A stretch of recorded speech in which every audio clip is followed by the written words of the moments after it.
Halo sobat semua, selamat datang kembali di channel Donghua TV. Gimana kabarnya nih sobat? Pastinya baik-baik saja kan?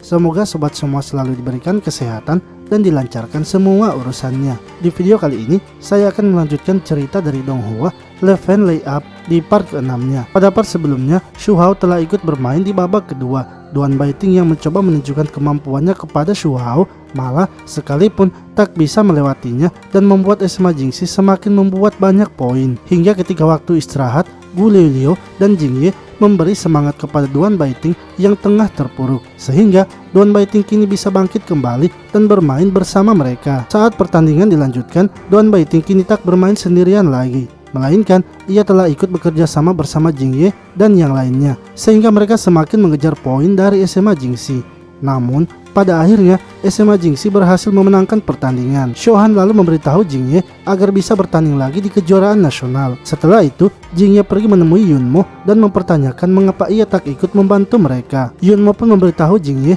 bahwa ia tak akan bergabung dengan tim basket dan sebaiknya Jing Ye memikirkan terlebih dahulu untuk lolos di babak kualifikasi. Bagaimanakah kisah perjalanan selanjutnya dari Jing Ye yang kini telah bersekolah di SMA Jingbei?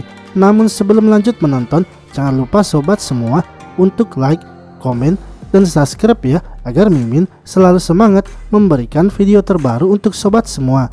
Tak perlu berlama-lama lagi, langsung saja kita kocok ceritanya. Cerita dilanjutkan dengan Jing Ye yang sedang bermain basket sendirian sambil mengingat kata-kata Yunmo yang memberitahunya bahwa di kota Beijing terdapat banyak sekolah yang mereka harus lawan untuk bisa bertemu dengan SMA Jingxi. Namun kekuatan tim basket SMA Jingbei sekarang masihlah sangat lemah dan tak bisa diandalkan.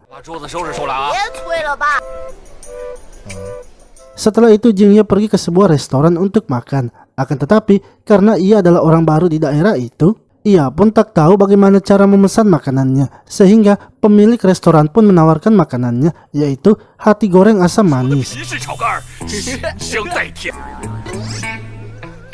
Saat Jing Ye akan memakannya, ia ditemani oleh anak dari pemilik restoran itu yang bernama Fiksu, di mana Fiksu ternyata mengenal Jing Ye karena ia telah menonton video permainan basket Jing Ye. Hal itu pun membuat Jing Ye terkejut dan menanyakan dari mana Fiksu melihat video itu. Fiksu menjawab bahwa ia melihatnya dari guru basketnya, yaitu Yunmo. Jing Ye lalu menanyakan bagaimana pendapat Yunmo tentang permainannya dan apakah Yunmo mau bergabung dengan tim basket SMA Jingbei. Sementara itu, Yunmo yang akan pergi les piano terlebih dahulu mengecek bola basketnya yang ia sembunyikan. Namun saat ia mengeceknya, ternyata bola basketnya itu sudah tidak ada. Tiba-tiba, ibunya pun muncul dan memegang bola basketnya. Di sisi lain, Jing Ye yang sedang bersama Fiksu terus menanyakan tentang pendapat Yunmo, hingga Fiksu yang sudah mendapatkan es krim lalu melarikan diri. Akan tetapi Jing Ye dengan mudahnya bisa menangkapnya. Hingga mereka pun melihat Yunmo yang saat itu sedang bertemu ibunya. Saat Jing Ye ingin memanggil Yunmo dengan cepat, Fiksu langsung menahannya dan bersembunyi. Ibu Yunmo marah kepada Yunmo karena ia sudah berbohong. Ia ingin agar Yunmo mengingat kembali janjinya yang sudah ia ucapkan.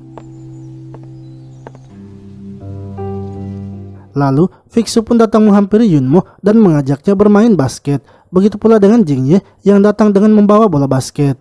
Yunmo yang menolak untuk bermain membuat Fiksu dan Jing Ye terus memaksanya.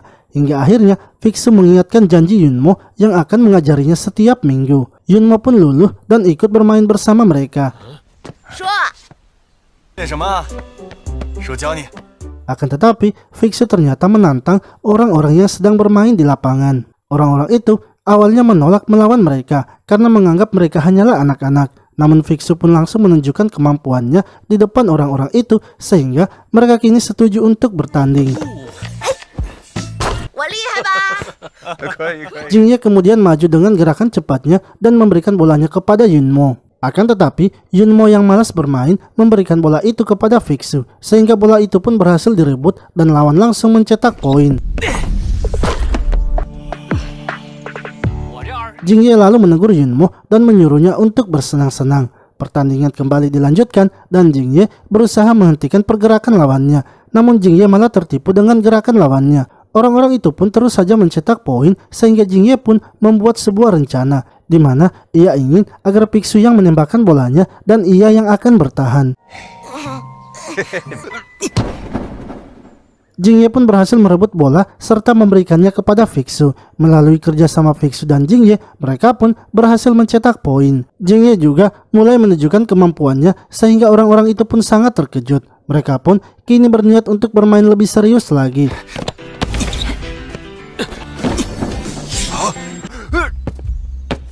Saat pertandingan dilanjutkan, Jingye dijaga oleh 2 orang, sementara Yunmo dibiarkan sendirian. Sebab mereka menganggap Yunmo hanyalah pemain lemah. Jingye kemudian mengoporkan bolanya kepada Fiksu. Setelah itu, ia berlari ke arah Yunmo dan mengatakan agar Yunmo harus menangkap bolanya. Akan tetapi ketika Fiksu memberikan operannya, ternyata bolanya sangat tinggi, sehingga bola itu hampir saja keluar. Namun, Jingye tiba-tiba datang menyelamatkan bola itu dan memberikannya kepada Yunmo.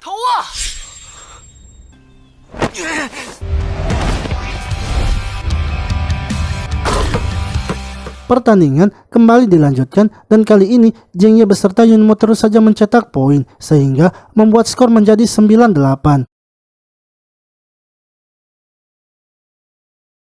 Orang-orang itu yang tak berniat kalah kemudian berencana untuk mempertahankan bola mereka agar mereka bisa menang dan membalikkan keadaan. Lalu ketika Jingye akan melewati mereka, ia pun sangat dijaga dengan ketat. Hingga Fiksu berlari ke arah Yunmo dan membantunya untuk lolos dari penjagaan. Jingye yang melihat kesempatan itu kemudian memberikan operannya kepada Yunmo dan Yunmo pun berhasil mencetak poin. Mereka akhirnya berhasil memenangkan pertandingan itu. Jingye kemudian kembali mengajak Yunmo untuk bergabung dengan tim basket. Akan tetapi lagi-lagi Yunmo menolaknya dan menyuruh Jingye sebaiknya mencari pelatih terlebih dahulu. Saat berada di rumahnya, Yunmo mengingat kembali kenangan masa lalunya. Ia juga masih terbayang-bayang dengan perkataan Jingye yang terus mengajaknya masuk ke dalam tim basket. Oke sobat semua, itulah tadi cerita dari Donghua Leven Layup di part ke-6-nya. Nantikan terus cerita dari Donghua ini ya. Terima kasih telah menonton video ini. Sampai jumpa lagi di video selanjutnya.